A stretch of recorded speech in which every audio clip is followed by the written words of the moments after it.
Tonight is the English program, and tomorrow night at the same time will be the Urdu program as well. We'd like to start with the recitation of the Holy Quran. We'd like to invite Brother Bakir Hussain to recite the Holy Quran. Sallu ala Muhammad wa ali Muhammad.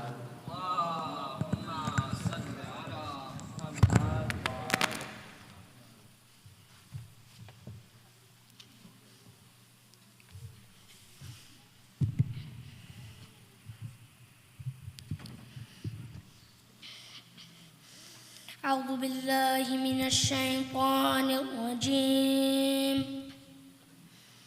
بسم الله الرحمن الرحيم هل أتاك حديث الغاشية وجوه يومئذ خاشعة عاملة ناصبة تصلى نارا حامية تسقى من عين آنية ليس لهم طعام إلا من ضريع لا يسمن ولا يغني من جوع وجوه يومئذ ناعمة لسعيها راضية في جنة عالية لا تسمعون فيها لاغية فيها عين جارية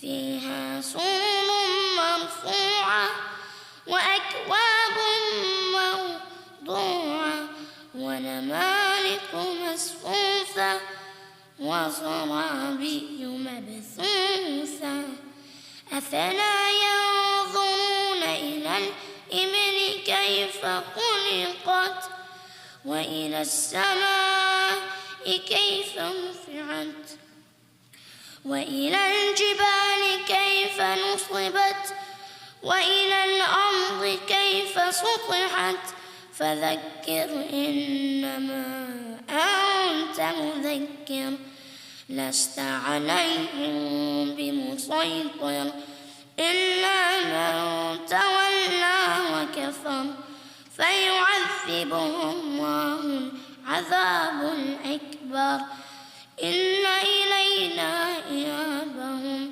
ثم إن علينا حسابهم صدق الله العلي العظيم. Allahumma salli ala Muhammad. Jazakallah, Brother Bakir, for that beautiful recitation of the Holy Quran. Now I'd like to invite Brother Muhammad Ibrahim to recite a poem or salam in honor of Imam al-Askari alayhi salatu wasalam. Sallu ala Muhammad wa ali Muhammad. If we can just ask any men that are sitting towards the middle, please move forward to help the ladies out, inshallah. Sallu ala Muhammad wa ali Muhammad.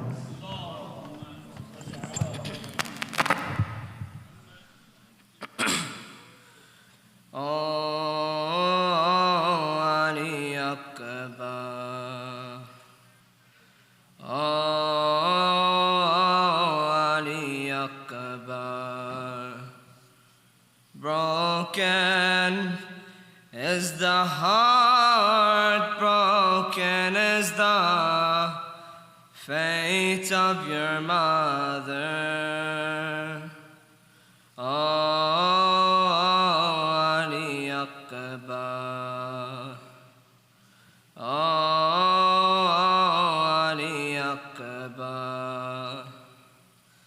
When you fell as a child, I would scream out in so much pain.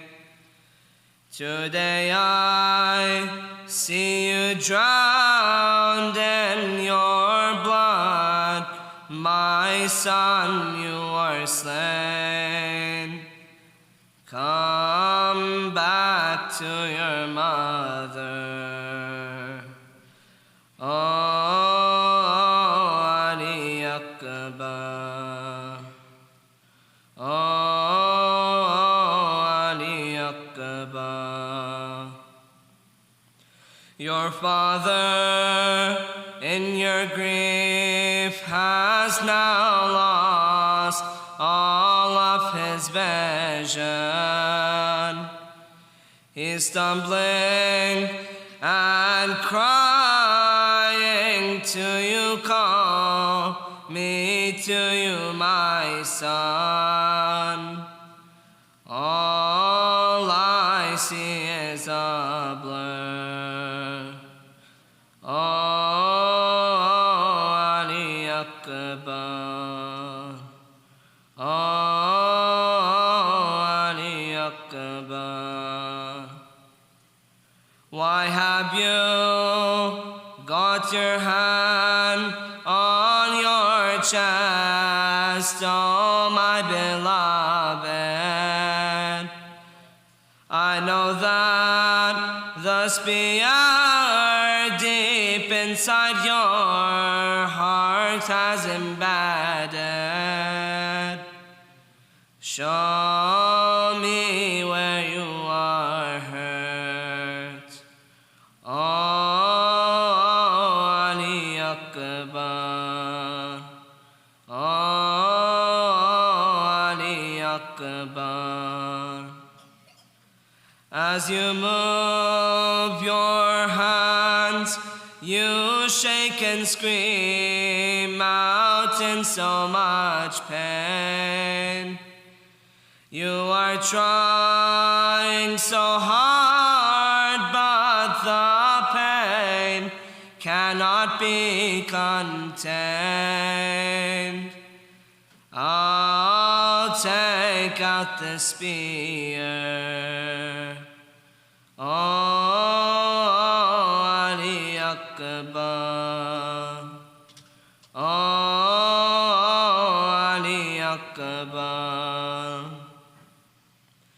Just look in my eyes, I will protect you, this I promise.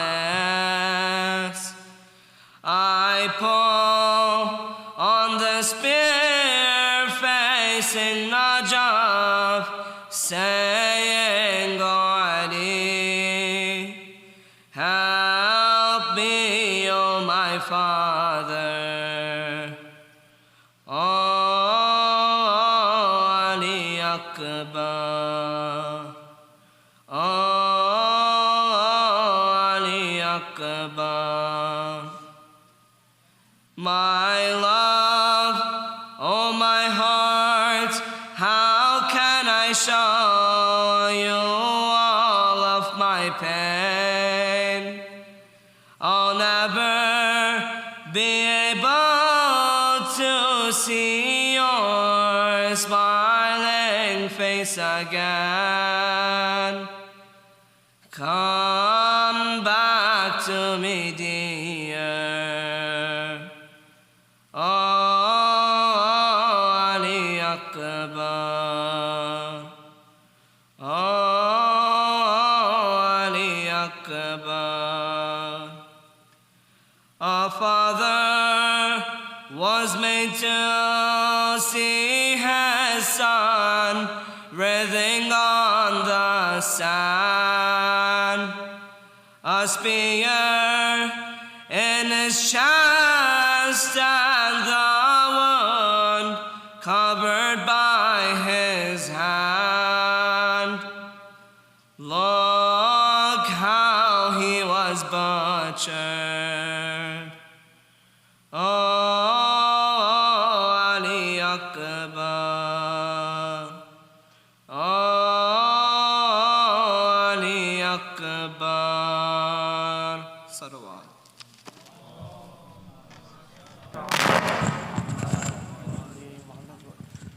Jazakallah, Brother Muhammad.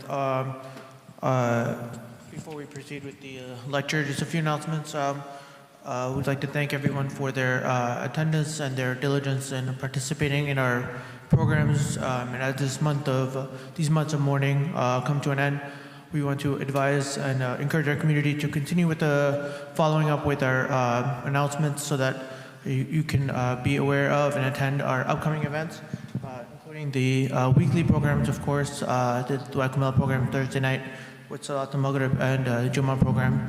A few announcements regarding upcoming programs. As I mentioned, tomorrow will be the Urdu Majlis for Imam al-Askari alayhi salam, starting with Maghrib.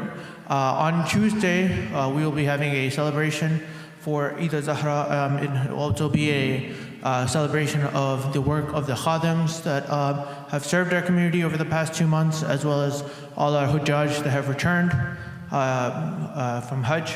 That will be on Tuesday. It will be a mixed English and Urdu program, starting with Maghrib as well. And then to celebrate the birth of our Prophet later this month, we will be having a Urdu and English program. English program will be on Thursday, September 11th, and the Urdu program will be on Friday, September 12th. Both of these programs will be at 8 p.m. starting with Maghrib, inshallah. All of this information will be in emails and WhatsApp, so please be mindful of that. But we thank you for your continued support. We'd like to take a moment and ask everyone to recite a Surah Fatiha and 3 times Surah Ikhlas for the families of the sponsors, the marhumin of the sponsors, as well as the shuhada and all of those who are oppressed around the world.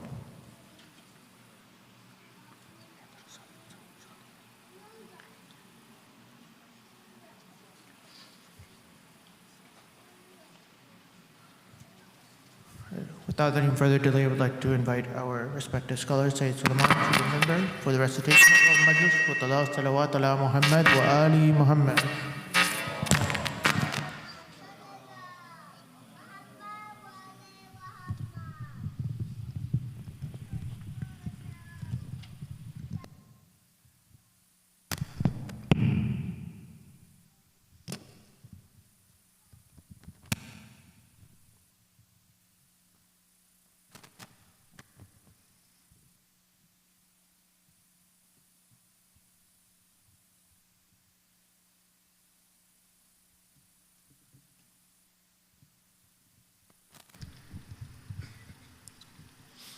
Surah Al-Fatiha.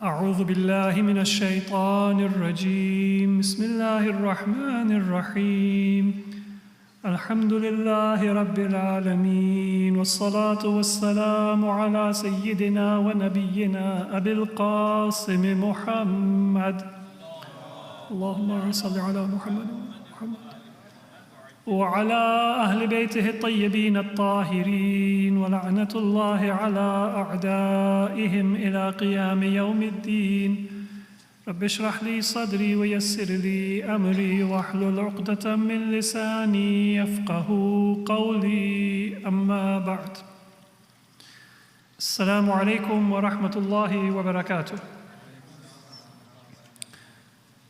Today we are commemorating the martyrdom of the 11th Imam, Imam Hassan ibn Ali al-Zaki al-Askari alayhim as-salatu was-salam. Sallu ala Muhammad wa ala Muhammad.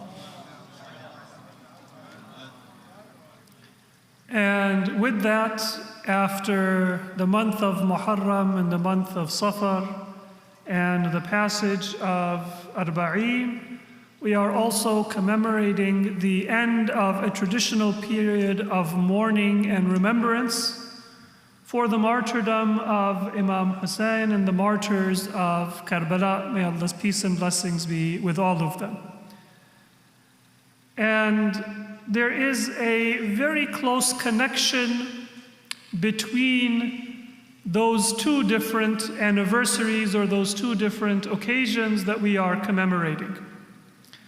And that is because with the martyrdom of Imam Hassan Askari alayhi salam begins the imamat of the final imam and the imam of our time, our leader, our master, our role model, our guide, and the awaited savior of all of humanity, Imam Mahdi Hujjat ibn al-Hassan al-Askari alayhi salam.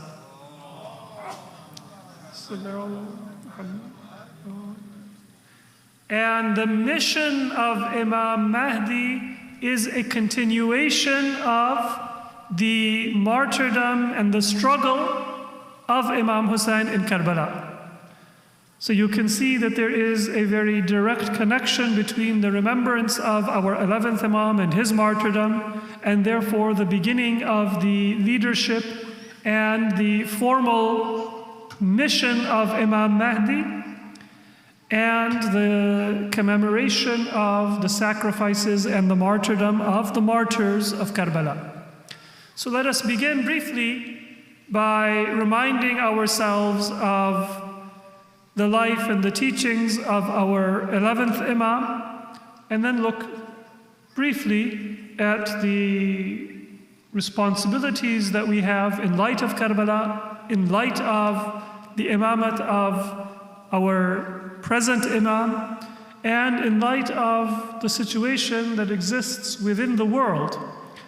We should be drawing inspiration from these occasions and these personalities whom we commemorate for our own responsibilities and our own lives.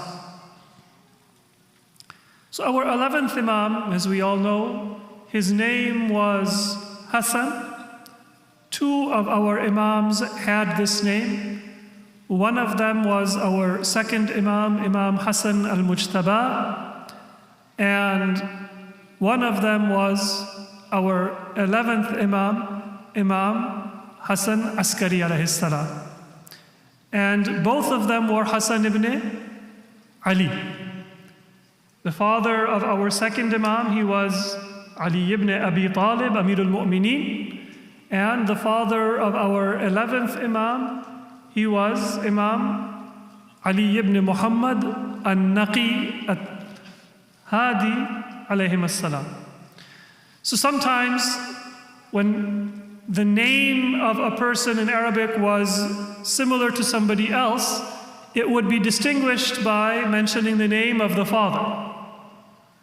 So for example, we can distinguish Imam Ja'far al-Sadiq from, for example, Ja'far al-Tayyar by saying that Ja'far al-Tayyar, he was Ja'far ibn Abi Talib. And Imam Ja'far al-Sadiq was Ja'far ibn Muhammad. The name sometimes is not sufficient because both of them were named Ja'far.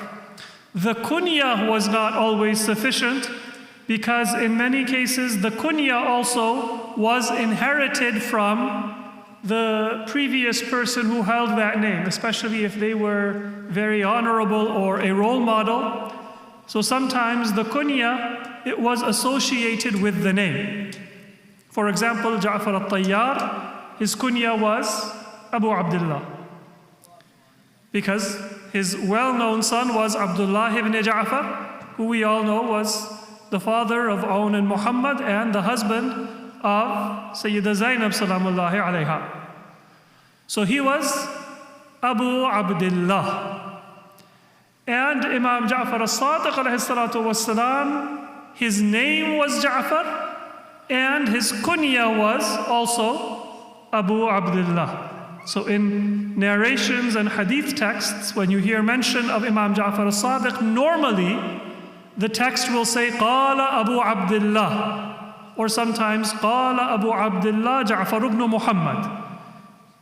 This is because the name and the kunya were both the same as his great uncle Ja'far al-Tayyar, but the name of the father will help you in distinguishing. But sometimes even the name of the father doesn't help you in distinguishing, and this is because it was a custom among the Arabs and among Ahlul Bayt to sometimes give the son the same name as the son of the person that they were named for. This is one way that you honor your ancestor, not just to use their name, but then also you adopt the same kunya. Sometimes even the next generation, that will be given the name of the son of the ancestor who had the original name. And before I continue, I just want to make one comment, because in our time, it's very common when young families, they are thinking of names for their children. So they think this is the time to be as creative as possible and go for a new name. And then if you mention a name that is maybe closely associated with Ahlul Bayt, or a name that was in the family, they say, well, you know, this is a little bit old-fashioned. This name, it reminds me of maybe 50 years ago, or 70 years ago, or 100 years ago. But it was the practice of Ahlul Bayt to revive those names that keep alive the legacy, the memory, and then of course through that legacy and through that memory, the values of your ancestors. If your ancestors were billionaires and they had, very good planning for generational wealth, and they set up a solid trust so that the heirs did not destroy the wealth, and it came to you, you might think that that is a great gift and you are very fortunate. But you know what? People without that generational wealth and without that trust, they also live their lives. Sometimes they live better lives than those people who have the moral burden and the spiritual burden of great wealth. They need much more therapy and much more pharmaceuticals, and they have much more difficulty even able to get to sleep at night and to build relationships.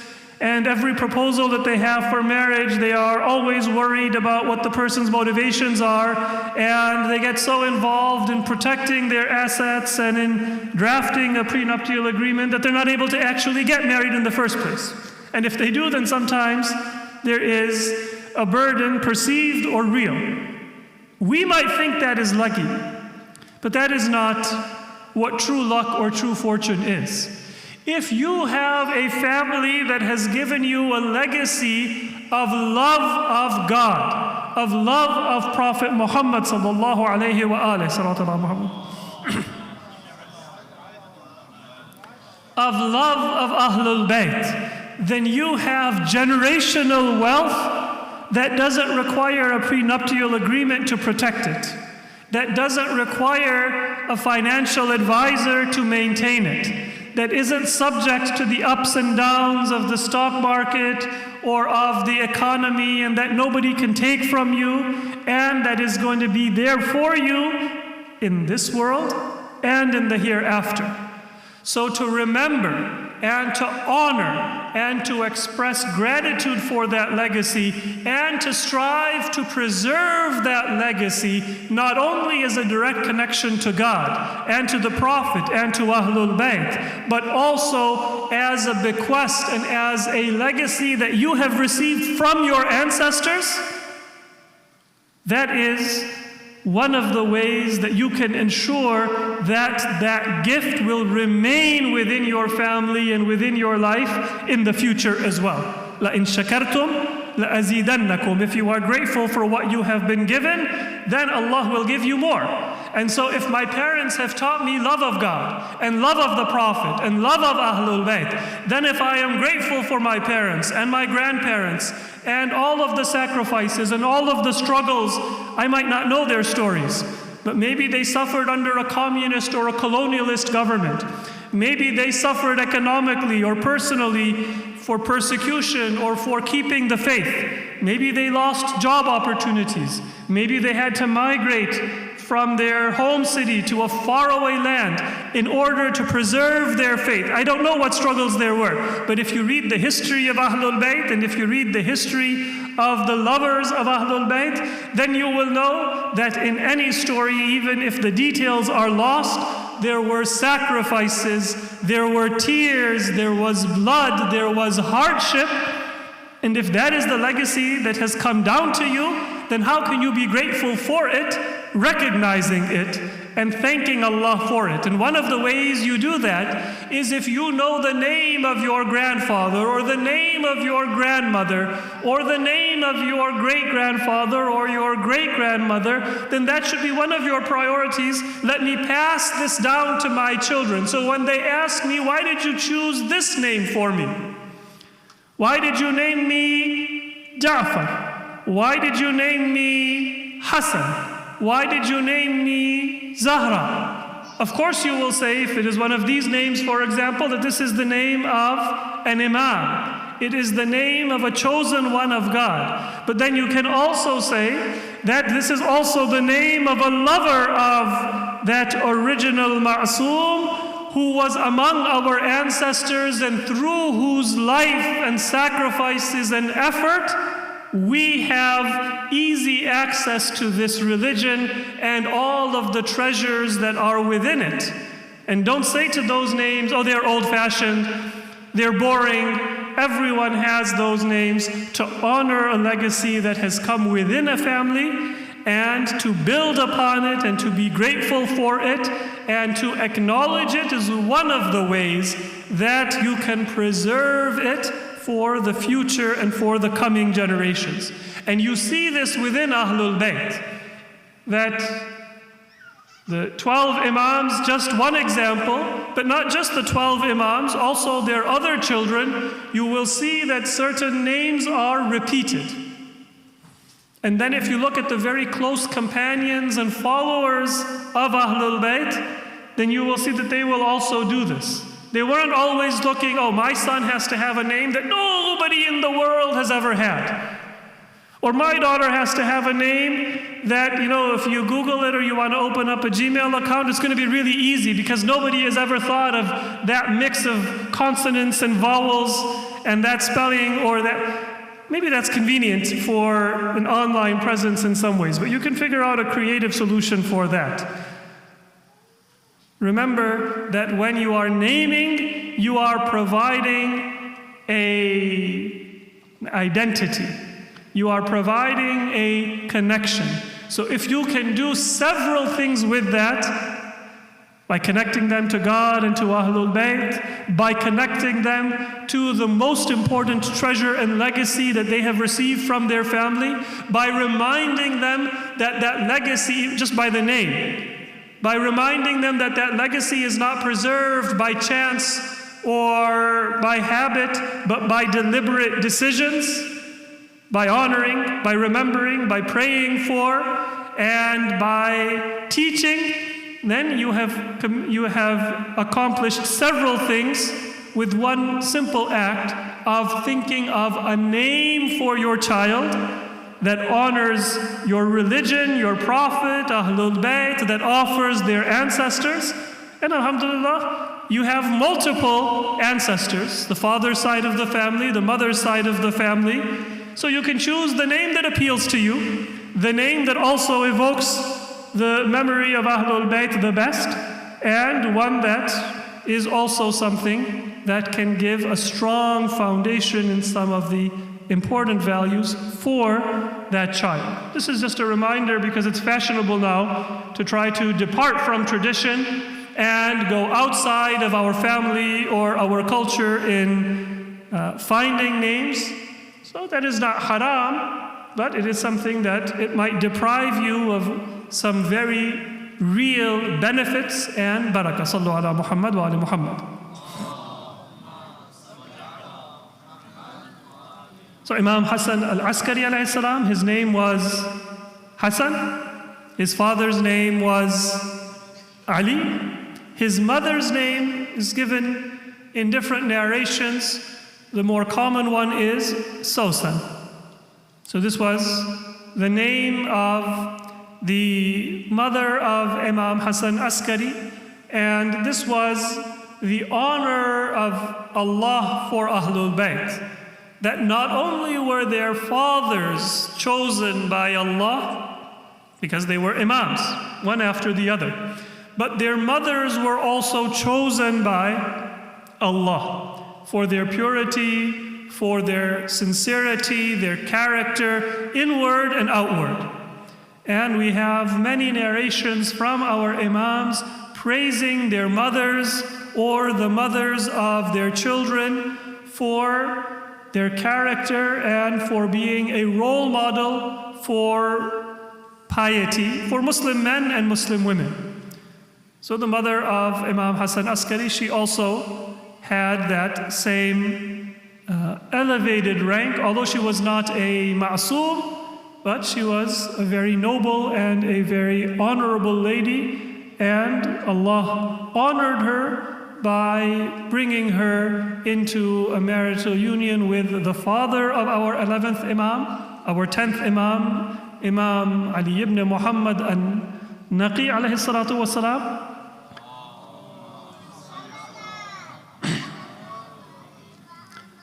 And Imam Hassan al-Askari was the blessed product of that union. According to many narrations, he was born in Medina. Although there is some discussion in history about where Imam Hassan Askari was born. But according to the more accepted opinion, he was born in Medina. And when his father, Imam Ali Naqi, was compelled to leave Medina by the caliph of his time, Mutawakkil al-Abbasi, Imam Ali Naqi and Imam Hassan Askari together, father and son, Imam Hassan Askari was very young at that time, they left Medina under the direct command of Mutawakkil, and they went to Samarra. And that is why there are two uses for the word or the attribute al-Askari.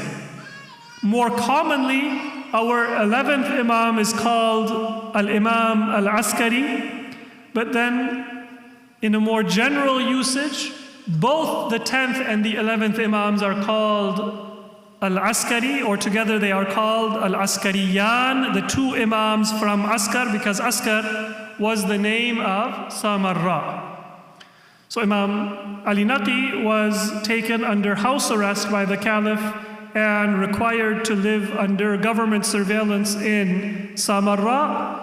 Imam Hassan al-Askari was with his father at that time, and so according to the accepted opinion of historians, although he was born in Medina, he spent almost his entire life in Samarra. Not by choice, just as Imam Ali Naqi did not live there by choice, but because of the compulsion and the oppression and, in fact, the jealousy of the Abbasid government. And of course, as you all know, Imam Hassan Askari alayhi salam, he was martyred and he died and he was buried where his shrine is today in Samarra in northern Iraq, or we can say northeastern Iraq. And that is where the shrine of both our 10th and our 11th Imam is. Many of you have been blessed to visit Samarra. Inshallah, may Allah give all of us the blessing to be able to visit and offer our respects and offer our prayers and seek our hajat at the shrine of Imam Hassan Askari, and to offer our salam and our greeting to the Imam of our time at the shrine of his father in Samarra. Sallu ala Muhammad wa ali Muhammad. So just a reminder, a little bit of the history of Imam Hassan Askari. Many of you may have read about it before or heard of it before, but it is always good for us to remind ourselves. Imam Hassan Askari was born in Medina, and he was martyred in and buried in Samarra. History tells us that Imam Hassan Askari was born in the year 232, so a little bit more than 2 centuries after the death of Prophet Muhammad sallallahu alaihi wa alihi. And although we can't say for certain, but most likely his birth was on the 8th of Rabi'ul Thani, and his martyrdom was on the 8th of Rabi'ul Awwal. So as we would say in today's language, he was martyred just 1 month before what would have been the 29th anniversary of his birth. The 28th anniversary of his birth, pardon me. Almost 28 years of age. So his birth was on the 8th of Rabi'ul Thani, and his martyrdom, which we are commemorating today, was on the 8th of Rabi'ul Awwal. And his imamat was the shortest period of imamat out of any of the imams of Ahlul Bayt. He lived a short life. If you look from 232 until 260, that is 28 years, just 1 month short. If we accept the birth on the 8th of Rabi'ul Thani, just 1 month short of 28 years. That is a very short life. But it is not the shortest life. There is an imam whose life was even shorter than our 11th imam, and that is his grandfather, Imam Muhammad Taqi, alayhi salatu wasalam, our 9th imam. He lived for only a period of 25 years. This was the will of Allah that He gave some members of the family of the Prophet imamat at a very young age, and He took them also in a young age. And Allah knows best what is the wisdom and the reason behind that decree, but as is mentioned by ulama, perhaps it is to remind us that the blessing of a life and the effect and the importance of a life, it doesn't depend on quantity and length and those superficial factors that you and I associate with success or with a successful life. For example, sometimes even when it comes to religion or when it comes to a majlis, people might say that I want to do a majlis, I want to sponsor a majlis, so how can I arrange it so the maximum number of people come? When the Quran says, "Alhaakumut takathur," abundance distracts you and deceives you, it isn't just that people want wealth. It is all kinds of abundance, meaning a quantitative view of success and of goals is what distracts you. Whether it be that I want a lot of money or whether it be that I want a long life. And time again, not just through the teachings of the Quran or of the ahadith, but through the actual lived example of Ahlul Bayt, Allah reminds us that Fatima Zahra salamullahi alayha, she may only have lived for 18 years, but her life was such a blessed life that it gave us all of the 11 imams from her descendants. It gave us the heroes of Karbala. It gave us Fatima Zahra salamullahi alayha and her eloquence and her effective preaching of the message of Karbala in the court of Ibn Ziyad and Yazid. It gave us so much blessing, but she didn't live a long life. She didn't get to see her grandchildren, but she was such a powerful example that even though she died when Imam Hassan and Imam Hussein were under 7 years of age, their children grew up with the example of their grandmother Fatima Zahra alayha salatu wassalam. Sallu ala Muhammad wa ali Muhammad.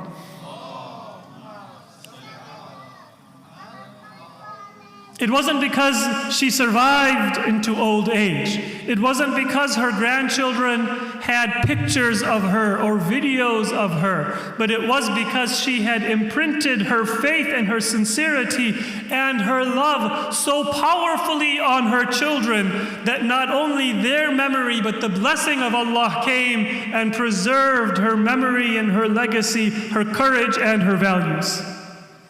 And the same thing is true of the remaining members of Ahlul Bayt. Several members of Ahlul Bayt, they became Imam at a young age. Just a few examples. For example, how old was Imam Zainul Abidin when he inherited the imamat and that difficult task of collecting the Shia and the scattered faith of the believers after Karbala.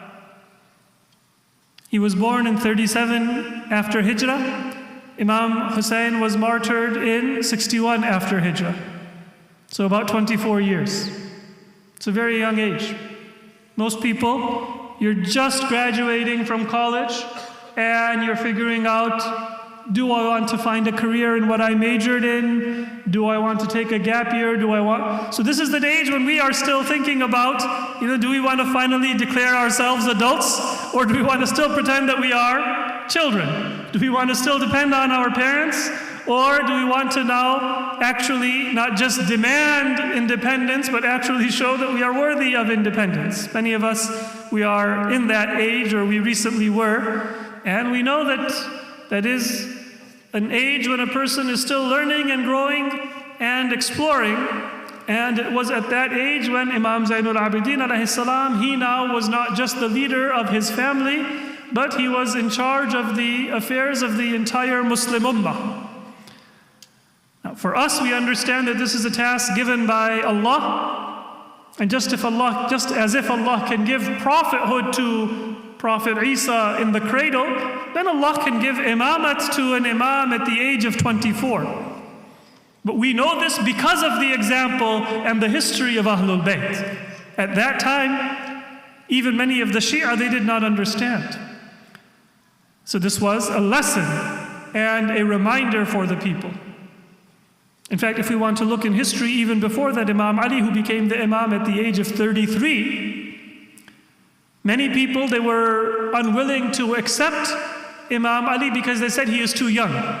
And there are older people present among the companions of the Prophet and among those senior figures in Medina. So they were reluctant even to submit to the Prophet's explicit command and appointment of Imam Ali because of his young age, at the age of 33. Now imagine that the Imam, in equally difficult or more difficult circumstances, is 24. Imam Musa Kadhim alayhi salam became the Imam at what age? The age of 20, even younger. Then we have our 9th and our 10th Imam, they became Imams at the age of 8, even younger. So these are successive reminders by Allah that you think you need to have experience, you need to have life experience, and you need to have some white hairs.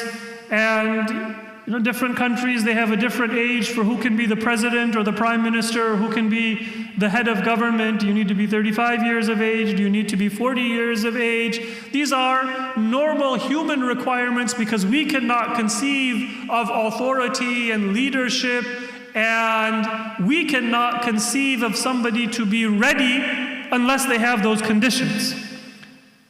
But through the life of Ahlul Bayt, Allah reminds us that it is not age that qualifies you, but it is the grace of Allah. And Imam Hassan al-Askari alayhi salam, he was not the youngest when he became Imam, but it was very young. He was 22. 232 he was born, and in the year 254 he became the Imam. And the period of his imamat was the shortest, only 6 years. He was martyred 6 years after he reached the position of imamat in the year 260. And that is when the imamat of our Imam, Imam Mahdi alayhi salam, began. May Allah hasten his reappearance. Sallu ala Muhammad wa ali Muhammad.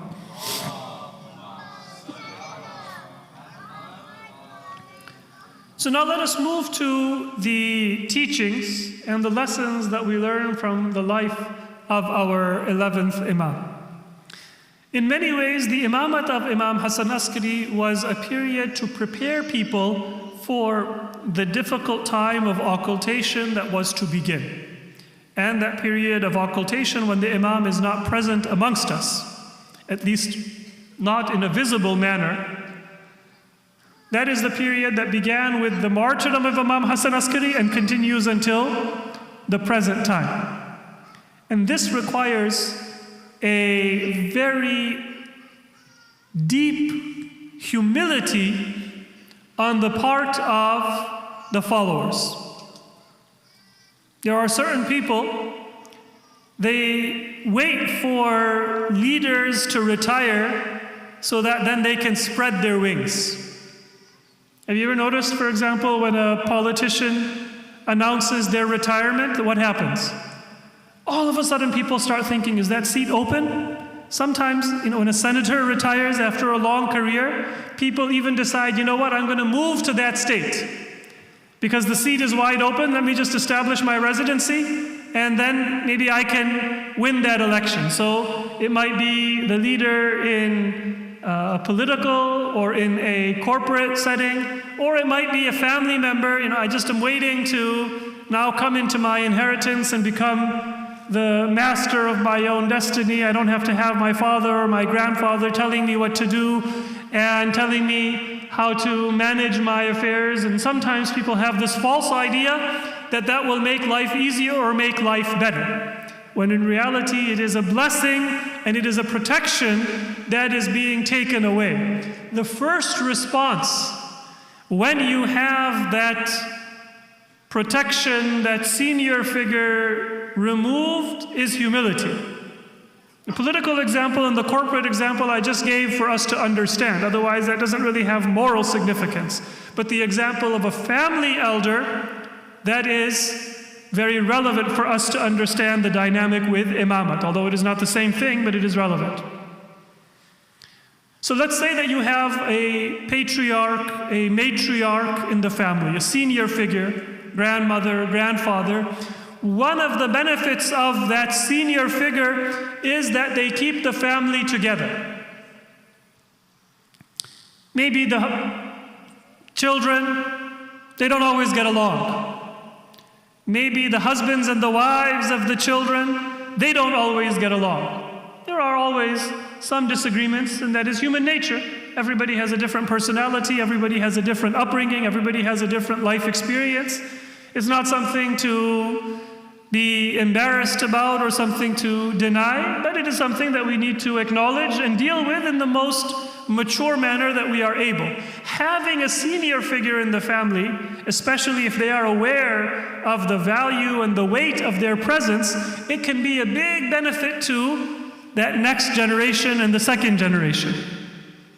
And what often happens is when that senior figure is no longer in their good health, or when they are no longer alive, then a lot of those old disagreements, now they come to the surface. Many people who may have immigrated from a different country or a different city, they would visit each other very frequently because they had a parent or a grandparent who was alive. And they wanted to see them, or the elder person would come and say that I want you to be in my presence and I want to be able to see you. And then when that expectation and that demand is no longer there, then sometimes even a brother does not see his brother. Even a sister does not see her siblings as frequently. Why? Because that figure that was there for the protection and for the purpose of keeping the family together, they are no longer there. Or maybe they see each other because they have the good fortune or the bad fortune to live in proximity, so they both come to the same masjid, or they both have the same circle of friends. But when the mother was there, she would say, my daughter, your brother is not doing so well. Can you help him out a little bit? My son, your sister is not doing so well. Can you take care of this affair? Can you give them a loan? Can you give them some advice? Can you, take their kids for a few days so that they can figure out the situation that they are going through? And now when that reminder is not there, what happens?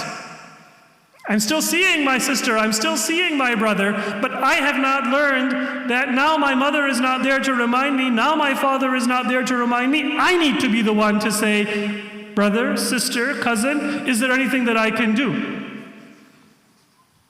Don't think that life is now becoming easier because you don't have all of those demands being placed on you. No, the burden is actually more difficult because you still have that responsibility. There is nobody to help you and there is nobody to remind you. If your alarm clock breaks, do you say, Alhamdulillah, it's now easier, I don't have to wake up for Fajr? No, now it's more difficult for you to wake up. You still have to wake up.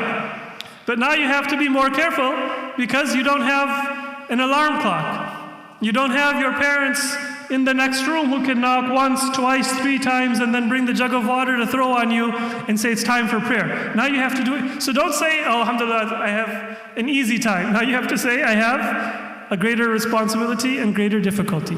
So I hope that the picture is clear. When your imam is not present, then your responsibility to your ummah does not go into abeyance. It's not that, we're just waiting for Imam Mahdi to come. I have no responsibility towards justice. I have no responsibility towards oppression. I have no responsibility towards the suffering of my fellow human beings. This is the connection to Karbala. This is the connection to our own time. And then inshallah we will conclude this majlis. That responsibility is still there. When the imam is present, then the imam, like that kind parent or patriarch or matriarch in the family, will keep you together and remind you that you have a sister who is living in a different city and she needs your assistance. You have a brother who is in a different part of town and they need you to take care of them. When our imam is not present in our midst, that responsibility is still there. But the imam wants us to remember and remind each other so that we can fulfill that obligation. We shouldn't say that now the imam is not there, if my brother is going hungry, if my sister is unemployed, if my fellow believers are suffering oppression, then that is their concern or it is Imam Mahdi's concern, but it is not my concern. And this is why you will see a large number of the teachings of our 11th Imam. They revolve around how we should be with our brothers and our sisters and our community. Sallu ala Muhammad wa ali Muhammad.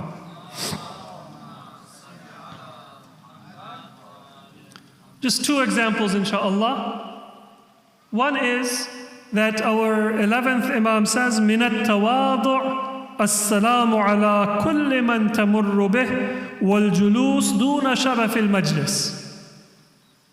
Among the things that show your humility are that you say salam to everybody who passes by. And when you want to sit, you sit wherever there is space, the closest, the most convenient seat. You don't have a reserved seat that I am a VIP person, I am a pillar of this community, I am a trustee, I am a donor, I am a VIP, I am the founder, I am a pivotal person, so I need to be in the first row right behind the imam, or I need to be the imam, or I need to sit at the head of the table, or I need to be recognized. Sometimes it isn't even for our own sake. We say, my father is the scholar, my father is an important donor, and so not only the person, but even the children and the relatives of that person, we feel like we have some special entitlement. But the practice of Ahlul Bayt was not if you are a major donor or some minor scholar who has learned 4 things and doesn't know 4,000 things, but even if you are Ahlul Bayt themselves, it was the obligation of their followers to place them at the head of whatever gathering they are seated in. But Ahlul Bayt themselves would not go or seek or demand that honor. Our Prophet would sit wherever it was convenient. Our Imams would often strive to find an opportunity where people did not recognize them and did not have to go out of their way or feel ashamed if they were enjoying some comfort that the Imams did not have. So, al-julus duna sharaf al-majlis, to sit even if it is not at the very best part of the gathering. وَالسَّلَامُ عَلَىٰ كُلِّ مَنْ تَمُرُّ بِهِ. Very commonly, we find that we wait for somebody else to say salam. Are they going to say salam to me? And then if so, I will respond enthusiastically. Sometimes we even are offended that somebody did not say salam to me. If they didn't say salam to you, then they're giving you the opportunity to do the honors and to get the reward. Don't feel slighted by that person. Instead, feel honored by Allah. Now, maybe they were worried about something. Maybe they were lost in their thoughts. These days, more likely, they were probably on their phone and didn't see what's going on. And it's not that they were being rude to you. If there were a wall in front of them, they would have walked into the wall. And if there were a hole in front of them, they would have fallen into the hole. It isn't that they're being rude. They're just lost in their thoughts, or they're reading something online. If they lost the opportunity and the barakah to say salam, then you have the opportunity. So this is one of those examples where Imam Hassan al-Askari, he is teaching the Shia that it is now your relationship and your connection to each other on the basis of faith that is going to sustain your connection to Ahlul Bayt in the difficult days when your guardian, when your, as we would say, your grandfather, your leader is not present there in your midst to remind you every day. Another example of a similarly beautiful hadith is narrated from our 11th Imam, Man lam yattaqi wujuhan nas lam yattaqillah. If you are not careful about what people say and what people think, then you cannot be careful about God. You know, sometimes we think piety means that I'll just say what I think is right. I don't care who I offend. I only care about God. Well, if I care about God, then I should care about my reputation within society. Because God is not served in caves and on mountains and far away from society. God is served by suffering with and putting up with His creation. Some of you may have experienced this. You have a really big fight with your sibling. And you know that you're right. And so you go to your mother or your father, and you 100% expect that they're going to take your side. You expect they're going to disown your brother or your sister. How could they be so cruel? And you come to them, they did this. And to your surprise, your parent says, okay, maybe they were upset. Why don't you go and make up with them? And now you're angry. You should be on my side. You know I'm right. But what is their perspective? Their perspective is, if you are my son, then he also is my son. Or if you are my daughter, then she also is my daughter. I love you when you're right, but I love you when you're wrong. And I love them when they are right, and I love them when they are wrong. Now imagine that for Allah, we are not His children, but we are all His creatures. Allah provides sustenance and grace to even those who reject His existence, let alone those who are believers but they are sinful. And so we should be careful about how we treat the opinions, the feelings of others. Be careful, not just in terms of being rude, but also in terms of our honoring and our responses to what other people say and what other people do. Man lam yattaqi wujuhan nas lam yattaqillah. You cannot be pious if you ignore people and your reputation and their expectations. Don't do what people say to the displeasure of God, but don't ignore what people are able to understand and bear and say that I can offend anybody I want. I only care about God.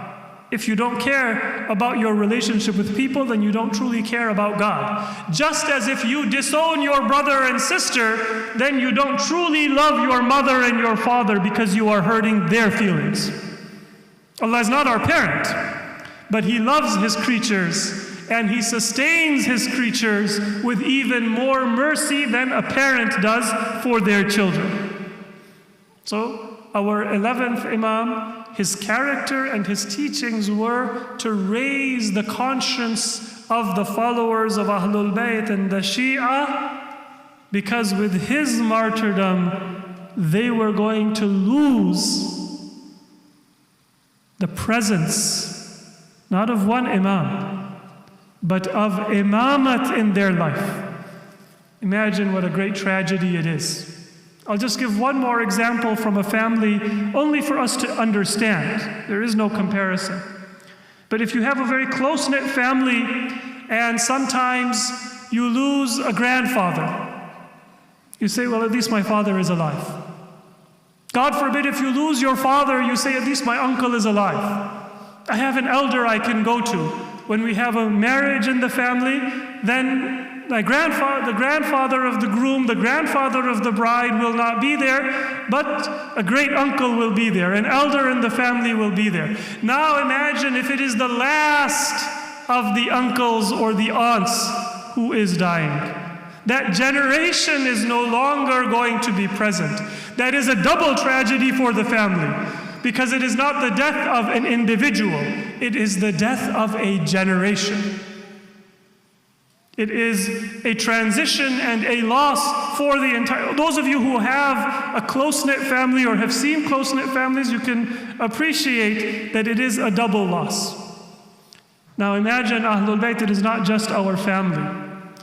But for 250 years after the death of the Prophet, we have had a guide, we have had an Imam, we have had a merciful fatherly figure for our worldly needs, for our spiritual needs, guiding, chiding, reminding wherever we need, protecting. And now Imam Hassan Askari is on his deathbed. The tragedy is great. Narrations say that it was Mu'tamid, the caliph at the time, and he poisoned Imam Hassan Askari through fruit because he was jealous of the popularity of the Imam and the love that the people of the Muslim world, and in particular Samarra, had for Ahlul Bayt and for Imam Hassan Askari. He poisoned the Imam, and the Imam is on his deathbed. And whenever an Imam was on his deathbed, then he would call his heir to make a will and to say that I am passing on the trust of the Imamate to you, O my son, until the promise of God is fulfilled. Imagine when Imam Mahdi at the age of 5 is called to the deathbed of his father, and Imam Hassan Askari says that, O my beloved son, this trust which was passed by my grandfather Rasulullah to Imam Ali, from Imam Ali to his son Imam Hassan, to his brother Imam Hussein, all the way through the line of Imams. Oh my son, now I am passing this trust to you. Oh my son, you are to be the caretaker of the religion of God. You are to be the one to pray for and to guide and to assist your Shia and your followers until God completes his promise and evil and injustice are uprooted in the world. Oh my son, you are the only hope for humanity, but you must go immediately after my death and after you have performed my funeral prayers into occultation and await the command of God. Imagine every time there is an orphan treated unjustly, every time there is a widow who suffers in poverty, anytime a Muslim calls out, "Oh Muslims, come to my aid," for 1200 years Imam Mahdi is the one who answers those calls with tears in his eyes, and he says that I am awaiting the command of God to establish the religion and the justice of God, and he awaits his followers to see, are there any who will come to the aid of the religion of Allah? He awaits us to get ready for that global struggle and turn away from our worldly distractions. On the deathbed of Imam Hassan Askari, Imam Mahdi pledged to carry on the teachings and the legacy of Ahlul Bayt, and he has done so from that day until the present time,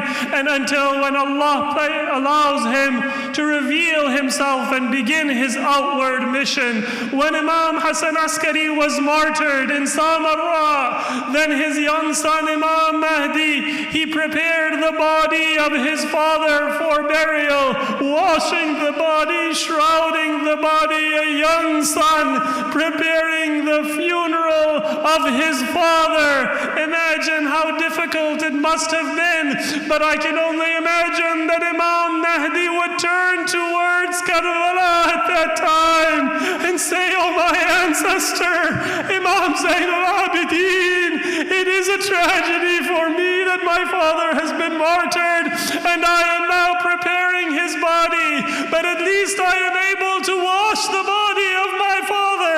At least I will cover his body with a shroud. I will pray over the dead body, the martyred body of my father. And when the people of Samarra will hear of his death, then the whole city will come out wearing black and mourning and grieving. It will be as if it is the day of judgment in the city of Samarra. Oh my grandfather Imam Zayn al-Abidin, how did you bear that day of Ashura when your father was martyred and you were sick with fever and the enemy had come to attack your camp and you could not even cover the body of your father with a shroud? Inna lillah wa inna ilayhi raji'un. Oh Allah, accept this remembrance on our behalf and count us among the sincere followers of Ahlul Bayt. Oh Allah, allow us to create a community that is merciful with each other, forgiving for each other, and united in our devotion to your religion, our obedience to your commandments, and our following Muhammad wa ali Muhammad alayhimus salatu wassalam. Muhammad wa ali Muhammad.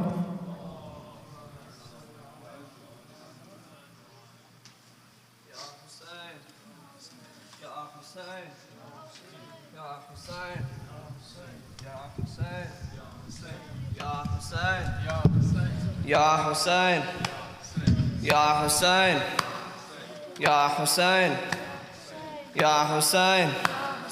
Zainab has said, "Oh people, what has happened to my house? Yesterday it was so full. Now there's only emptiness." Zainab had said, "Oh people, what has happened to my house? Yesterday it was so full. Everyone. Now there's only emptiness." When night fell on Ashura, all the children were frightened. Our tents were all burned up. What has happened to my house? Zainab had said, "Oh people, what has happened to my house? Yesterday it was so full. Now there's only emptiness. We were taken as prisoners to Kufa and the court of Sham. We didn't even have our bells. What has happened to my house? Zainab had said, "Oh people, what has happened to my house? Yesterday it was so full. Now there's only emptiness." Oh my brother, I'll come to you. I'll perform your arba'in. Sakina will not be there. What has happened to my house? Oh, our Imam Mahdi. What has happened to your house? Nobody died peacefully. What has happened to Your house. your father was poisoned. You were only 5 years old. Since then we're waiting for you.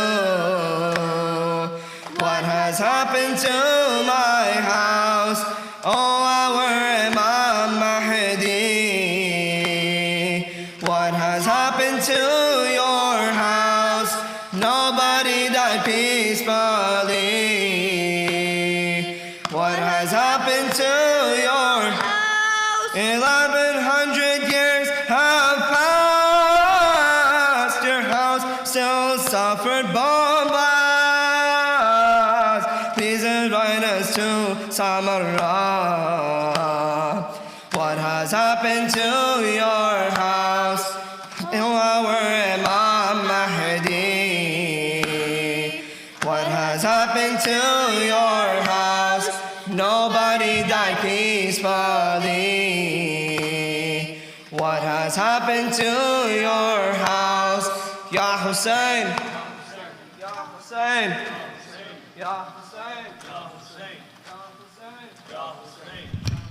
اللهم صل على محمد الصلاة والسلام عليك يا رسول الله السلام عليك يا نبي الله السلام عليك يا خاتم النبيين السلام عليك يا سيد المرسلين السلام عليك يا أمير المؤمنين إمام المتقين علي بن أبي طالب السلام عليك يا فاطمة الزهراء سيد نساء العالمين السلام عليك يا حسن بن علي المصطفى زكي ناصر الأمين السلام عليك يا أبا عبد الله والروائح التي هلت بفنائك عليك مني سلام الله أبدا ما بقيت وبقي الليل والنهار ولا جعل الله آخر العهد من لزيارتكم السلام على الحسين وعلى علي بن الحسين وعلى أولاد الحسين وعلى أصحاب الحسين جميع شهداء كربلاء خصوصا سيد مولاي بن فضل العباس بن أمير المؤمنين واختك زينب أم كلثوم السلام عليك جدك أبيكم كواكي السلام عليك أهل بيت النبوة أحمد ورحمة الله وبركاته السلام عليك علي بن حسين زين العابدين السلام عليك محمد بن علي الباقر